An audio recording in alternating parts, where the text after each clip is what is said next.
हबीब सवाल कियो त हकमर जी केतिरी मिक़दार हिन वक़्तु ॾियणु ज़रूरी आहे ऐं जेको माण्हू मिक़दार शरई खां घटि महर ॾे निकाह करे त उनजो निकाह थींदो या न।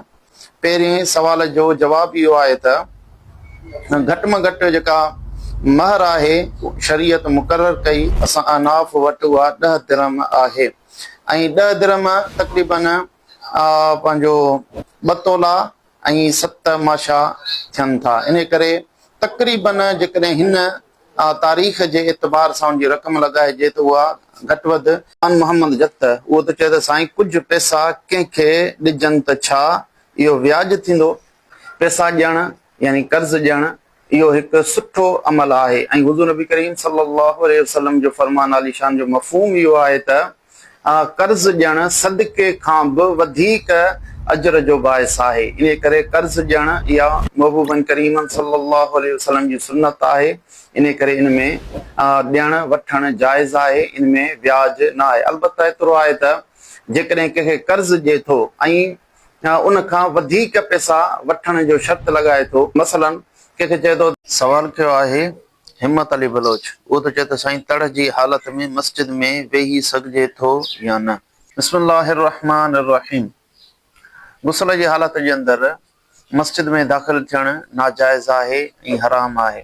इन करे जेको शख़्स मस्जिद में गुस्ल जी हालत में वेहे थो त उहो नाजाइज़ कमु करे रहियो आहे। जीअं फतवा हिंदीअ जे अंदरि आहे त यहरमु अलल जुन्द दुखूलो फिल मस्जिद सवाउन कान लिजुलूस औ लिल उबूर।